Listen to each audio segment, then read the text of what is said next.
দুই বোনে সব সময় অশান্তি করি। বোন তোকে মেরেছে? হ্যাঁ। আয় বোন তুমি কানমোলা খাও, কানমোলা খাও। তুমি কি দিদিকে মেরেছো? দিদি আমার কান ধরে কেটেছে। তাহলে দুজনকেই উঠবস খেতে হবে। আগে উঠবস খাও, একদম দুজন উঠবস হবে। কষ্ট হবে না, দিদি হ্যাঁ। খাবে। ও মেরেছে। ও মেরেছে। দুজনে খাবে। দিদি খাবে। দুজনে খাবে। উঠবস দিদি খাবে। ও মেরেছে। দিদি কান ধরে কেটেছে। দুজনে উঠবস খাও, উঠবস খাও, উঠবস খাও।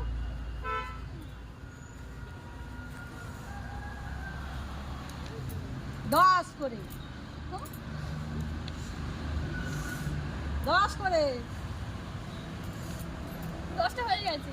সকালের ব্যায়ামটা হয়ে গেল, সকালের ব্যায়ামটা হয়ে গেল।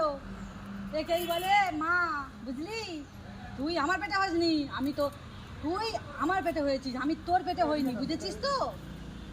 ওই জন্য এবার বুঝে গেছি, এবার তোমার সাথেই ঝগড়া করতে হবে, যাতে তুমি কান ধরে খাও।